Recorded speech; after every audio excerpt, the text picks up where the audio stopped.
बाबा की परम कृपा से आज हम अध्याय 3 का प्रारंभ करते हैं। बाबा की स्वीकृति प्रतिज्ञा आज्ञा है अनमोल, ममतामय ज्योति स्वरूप के वचन है अमृत बोल। इस अध्याय में श्री साईं बाबा की स्वीकृति, आज्ञा और प्रतिज्ञा, भक्तों को कार्य समर्पण, बाबा की लीलाएं ज्योति स्तंभ स्वरूप, मातृ प्रेम, रोहिला की कथा और उनके मधुर अमृतोपदेश का हम श्रवण करेंगे। श्री साईं बाबा की स्वीकृति और वचन देना। जैसा कि गत अध्याय में वर्णन किया जा चुका है, बाबा ने सच्चरित्र लिखने की अनुमति देते हुए कहा कि सच्चरित्र लेखन के लिए मेरी पूर्ण अनुमति है। तुम अपना मन स्थिर कर मेरे वचनों में श्रद्धा रखो और निर्भय होकर कर्तव्य पालन करते रहो। यदि मेरी लीलाएं लिखी गईं तो अविद्या का नाश होगा तथा ध्यान व भक्ति पूर्वक श्रवण करने से दैहिक बुद्धि नष्ट होकर भक्ति और प्रेम की तीव्र लहर प्रवाहित होगी और जो इन लीलाओं की अधिक गहराई तक खोज करेगा उसे ज्ञान रूपी अमूल्य रत्न की प्राप्ति हो जाएगी। इन वचनों को सुनकर हेमाड़ पंत को अति हर्ष हुआ और वे निर्भय हो गए। उन्हें दृढ़ विश्वास हो गया कि अब कार्य अवश्य ही सफल होगा। बाबा ने श्यामा की ओर दृष्टिपात कर कहा, जो प्रेम पूर्वक मेरा नाम स्मरण करेगा, मैं उसकी समस्त इच्छाएं पूर्ण कर दूंगा। उसकी भक्ति में उत्तरोत्तर वृद्धि होगी। जो मेरे चरित्र और कृत्यों का श्रद्धा पूर्वक गायन करेगा, उसकी मैं हर प्रकार से सदैव सहायता करूंगा। जो भक्तगण हृदय और प्राणों से मुझे चाहते हैं, उन्हें मेरी कथाएं श्रवण कर स्वभावतः प्रसन्नता होगी। विश्वास रखो कि जो कोई मेरी लीलाओं का कीर्तन करेगा, उसे परमानंद और चिर संतोष की उपलब्धि हो जाएगी। ये मेरा वैशिष्ट्य है कि जो कोई अनन्य भाव से मेरी शरण आता है और जो श्रद्धा पूर्वक मेरा पूजन, निरंतर स्मरण और मेरा ही ध्यान किया करता है, उसको मैं मुक्ति प्रदान कर देता हूं। जो नित्य प्रति मेरा नाम स्मरण और पूजन कर मेरी कथाओं और लीलाओं का प्रेम पूर्वक मनन करते हैं, ऐसे भक्तों में सांसारिक वासनाएं और अज्ञान रूपी प्रवृत्तियां कैसे ठहर सकती हैं। मैं उन्हें मृत्यु के मुख से बचा लेता हूं। मेरी कथाएं श्रवण करने से मुक्ति हो जाएगी। अतः मेरी कथाओं को श्रद्धा पूर्वक सुनो, मनन करो। सुख और संतोष प्राप्ति का सरल मार्ग ही यही है। इससे श्रोताओं के चित्त को शांति प्राप्त होगी और जब ध्यान प्रगाढ़ और विश्वास दृढ़ हो जाएगा, तब अखंड चैतन्य घन से अभिन्नता प्राप्त हो जाएगी।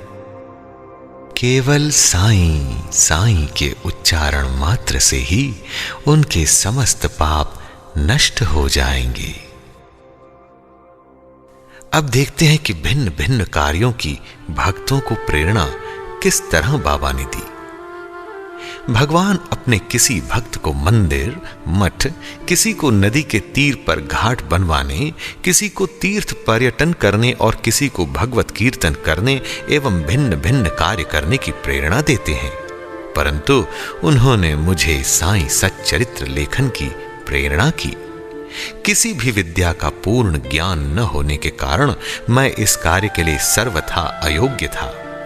अतः मुझे इस दुष्कर कार्य का दुस्साहस क्यों करना चाहिए? श्री साईं महाराज की यथार्थ जीवनी का वर्णन करने की सामर्थ्य किसे है? उनकी कृपा मात्र से ही कार्य संपूर्ण होना संभव है। इसलिए जब मैंने लेखन प्रारंभ किया तो बाबा ने सबसे पहले मेरा अहम नष्ट कर दिया और उन्होंने स्वयं अपना चरित्र रचा। अतः इस चरित्र का श्रेय उन्हीं को है, मुझे नहीं। जन्मतः ब्राह्मण होते हुए भी मैं दिव्य चक्षु विहीन था। अतः साई सच्चरित्र लिखने में सर्वथा अयोग्य था। परंतु श्री हरि कृपा से क्या संभव नहीं है? अरे मूक भी वाचाल हो जाता है और पंगु भी गिरिवर चढ़ जाता है। अपनी इच्छा अनुसार कार्य पूर्ण करने की युक्ति वे ही जाने। हारमोनियम और बंसी को ये आभास कहां कि ध्वनि कैसे प्रसारित हो रही है, इसका ज्ञान तो वादक को ही है। चंद्रकांत मणि की उत्पत्ति और ज्वार भाटे का रहस्य मणि अथवा उदधि नहीं, वरन शशि कलाओं के घटने बढ़ने में ही निहित है। आइए अब हम बाबा का चरित्र जानें, जो कि ज्योति स्तंभ स्वरूप है। समुद्र में अनेक स्थानों पर ज्योति स्तंभ इसलिए बनाए जाते हैं जिससे नाविक चट्टानों और दुर्घटनाओं से बच जाएं और जहाज को कोई हानि न पहुंचे। इस भवसागर में श्री साईं बाबा का चरित्र ठीक उपर्युक्त भांति ही उपयोगी है। वह अमृत से भी अति मधुर और सांसारिक पथ को सुगम बनाने वाला है। जब वह कानों के द्वारा हृदय में प्रवेश करता है तब दैहिक बुद्धि नष्ट हो जाती है और हृदय में एकत्रित करने से समस्त कुशंकाएं लोप हो जाती हैं। अहंकार का विनाश हो जाता है तथा बौद्धिक आवरण लुप्त होकर ज्ञान प्रकट हो जाता है। बाबा के विशुद्ध कीर्ति का वर्णन निष्ठापूर्वक श्रवण करने से भक्तों के पाप नष्ट होंगे। अतः यह मोक्ष प्राप्ति का भी सरल साधन है।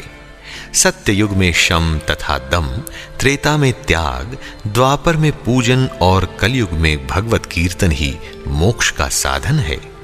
यह अंतिम साधन चारों वर्णों के लोगों को साध्य भी है।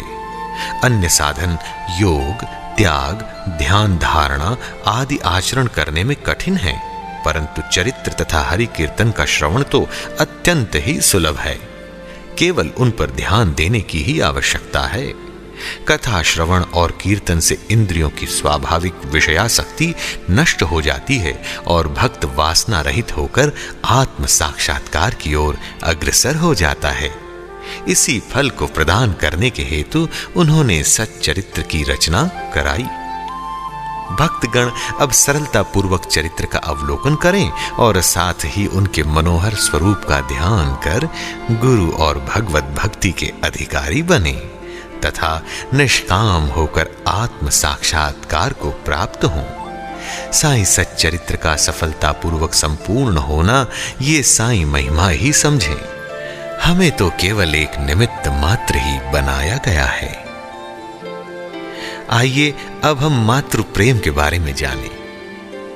गाय का अपने बछड़े पर प्रेम सर्वविदित ही है। उसके स्तन सदैव दुग्ध से पूर्ण रहते हैं और जब भूखा बछड़ा स्तन की ओर दौड़कर आता है तो दुग्ध की धारा स्वतः प्रवाहित होने लगती है। उसी प्रकार माता भी अपने बच्चे की आवश्यकता का पहले से ही ध्यान रखती है और ठीक समय पर स्तनपान कराती है।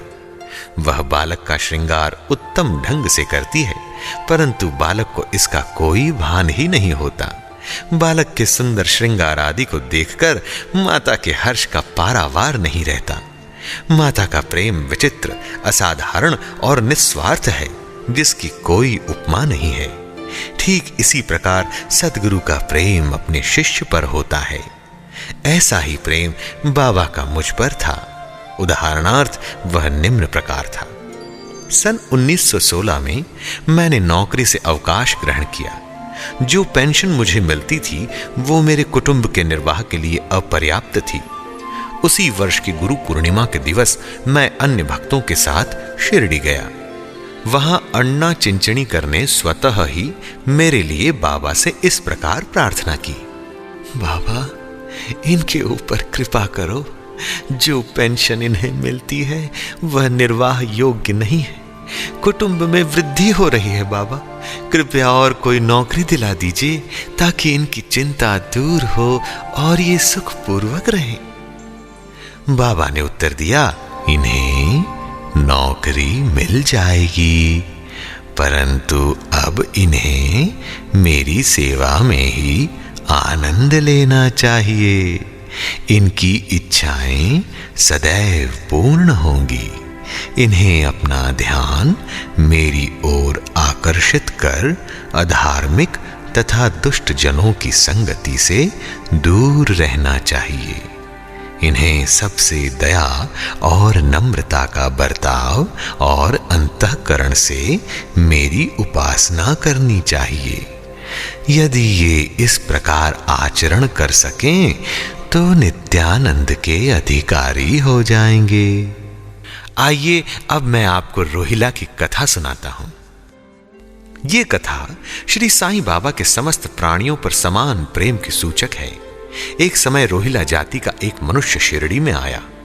वह ऊंचा, पूरा, सुदृढ़ एवं सुगठित शरीर का था।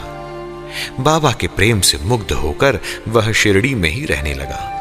वह आठों प्रहर अपनी उच्च और कर्कश आवाज में कुरान शरीफ के कलमे पढ़ता और अल्लाहु अकबर के नारे लगाता था। शिरडी के अधिकांश लोग खेतों में दिन भर काम करने के पश्चात जब रात्रि में घर लौटते तो रोहिला की कर्कश पुकारें उनका स्वागत करती थीं। इस कारण उन्हें रात्रि में विश्राम न मिलता था, जिससे वे अधिक कष्ट और असुविधा का अनुभव करने लगे।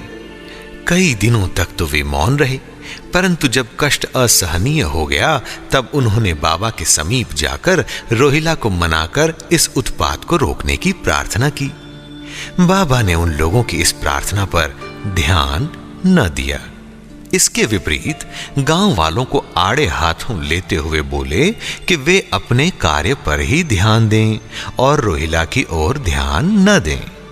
बाबा ने उनसे कहा कि रोहिला की पत्नी बुरे स्वभाव की है और वह रोहिला को तथा मुझे अधिक कष्ट पहुंचाती है, परंतु वह उसके कलमों के समक्ष उपस्थित होने का साहस करने में असमर्थ है और इसी कारण वह शांति और सुख में है। अब ये देखें कि यथार्थ में रोहिला की कोई पत्नी न थी, परंतु बाबा का संकेत केवल कुविचारों की ओर था। अन्य विषयों की अपेक्षा बाबा प्रार्थना और ईश आराधना को महत्व देते थे। अतः उन्होंने रोहिला के पक्ष का समर्थन कर ग्रामवासियों को शांतिपूर्वक थोड़े समय तक उत्पात सहन करने का परामर्श दिया। आइए अब हम देखते हैं कि बाबा के मधुर अमृत उपदेश हमें क्या सीख देते हैं। एक दिन दोपहर की आरती के पश्चात भक्तगण अपने घरों को लौट रहे थे। तब बाबा ने निम्नलिखित अति सुंदर उपदेश दिया, तुम चाहे कहीं भी रहो, जो इच्छा हो सो करो, परंतु ये सदैव स्मरण रखो कि जो कुछ तुम करते हो वो सब मुझे ज्ञात है। मैं ही समस्त प्राणियों का प्रभु और घट घट में व्याप्त हूं। मेरे ही उदर में समस्त जड़ व चेतन प्राणी समाये हुए हैं। मैं ही समस्त ब्रह्मांड का नियंत्रण करता व संचालक हूं। मैं ही उत्पत्ति, स्थिति व संहार करता हूं। मेरी भक्ति करने वालों को कोई हानि नहीं पहुंचा सकता। मेरे ध्यान की उपेक्षा करने वाला माया के पाश में फंस जाता है। समस्त जंतु, चींटियां तथा दृश्यमान, परिवर्तमान और स्थायी विश्व मेरे ही स्वरूप हैं। इस सुंदर तथा अमूल्य उपदेश को श्रवण कर मैंने तुरंत ये दृढ़ निश्चय कर लिया कि अब भविष्य में अपने गुरु के अतिरिक्त अन्य किसी मानव की सेवा नहीं करूंगा। तुझे नौकरी मिल जाएगी। बाबा के इन वचनों का विचार मेरे मस्तिष्क में बार बार चक्कर काटने लगा। मुझे विचार आने लगा, क्या सचमुच ऐसा घटित होगा? भविष्य की घटनाओं से स्पष्ट है कि बाबा के वचन सत्य निकले और मुझे अल्पकाल के लिए नौकरी मिल गई। इसके पश्चात मैं स्वतंत्र होकर एक चित्त से जीवन पर्यंत बाबा की ही सेवा करता रहा। इस अध्याय को समाप्त करने से पूर्व मेरी पाठकों से विनम्र प्रार्थना है कि वे समस्त बाधाएं जैसे आलस्य, निद्रा, मन की चंचलता व इंद्रिय आसक्ति दूर कर और एक चित्त हो अपना ध्यान बाबा की लीलाओं की ओर दें और स्वाभाविक प्रेम निर्माण कर भक्ति रहस्य को जाने तथा अन्य साधनाओं में व्यर्थ श्रमित न हो। उन्हें केवल एक ही सुगम उपाय का पालन करना चाहिए और वह है श्री साईं लीलाओं का श्रवण। इससे उनका अज्ञान नष्ट होकर मोक्ष का द्वार खुल जाएगा। जिस प्रकार अनेक स्थानों में भ्रमण करते हुए भी लोभी पुरुष अपने गड़े हुए धन के लिए सतत चिंतित रहता है, उसी प्रकार श्री साईं को अपने हृदय में धारण करो। मुक्ति का ये मार्ग है कितना सरल आसान, साईं लीला का श्रवण, साईं का गुणगान। अगले अध्याय में श्री साईं बाबा के शिरडी आगमन का वर्णन होगा। ओम श्री सद्गुरु साईं नाथार्पणमस्तु। शुभम भवतु। ओम श्री साईं नाथाय नमः। साईं नारायण नारायण हरि हरि। अध्याय 3 संपूर्णम।